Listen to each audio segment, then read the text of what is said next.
Yang mengejutkan semua orang, ada dua pendaki yang tidur di sana. Mereka juga terkejut melihat Anton yang terkenal itu.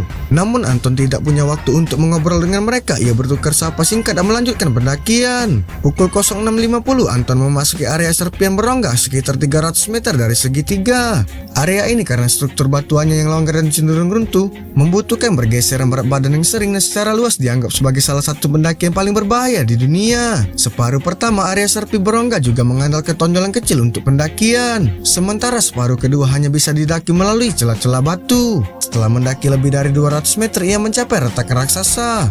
Bagian ini membutuhkan teknik pendakian khusus, memasukkan separuh tubuhnya ke dalam retakan dan menggunakan gesekan untuk memanjat ke atas. Meskipun ia mengenakan pakaian, gesekan itu tetap menyebabkan rasa sakit yang luar biasa. 15 menit kemudian ia mencapai bagian tali panjat tebing di ketinggian 620 meter dari batu bulat tersebut.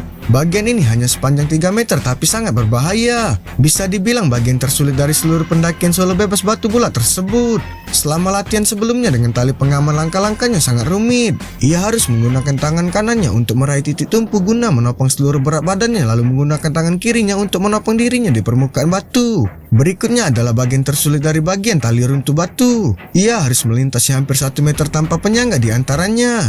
Jadi ia punya dua pilihan. Metode pertama adalah melompat dan meraih tepi tebing dengan tepat, tapi ini sangat sulit dan beresiko. Karena itu ia memilih metode yang sedikit lebih aman, menggunakan kaki kirinya untuk menahan tebing dan tangan kanannya untuk mencengkeram tonjolan kecil. Jika tangan kanannya bisa meraih celah di atas, ia akan mengatasi rintangan ini. Namun metode ini sama berbahayanya, karena dalam satu gerakan seluruh berat badannya hanya ditopang oleh satu jari kaki. Dengan tali pengaman ia berhasil dan gagal. Sekarang memanjat solo bebas tanpa perlindungan, bisakah ia berhasil? Tim fotografer telah memasang dua kamera jarak dekat di tebing untuk merekam apakah ia berhasil atau gagal. Anton mengatur napasnya meraih segenggam bedak dan melangkahkan kaki pertamanya. Bagian selanjutnya dari sudut ketahanan itu krusial baginya, karena permukaan batu yang halus itu hanya memiliki celah kecil, tidak menawarkan pijakan lain dan tidak ada waktu untuk beristirahat. Mencapai bagian atas penyeberangan akan menjadi bagian paling berbahaya di seluruh perjalanan.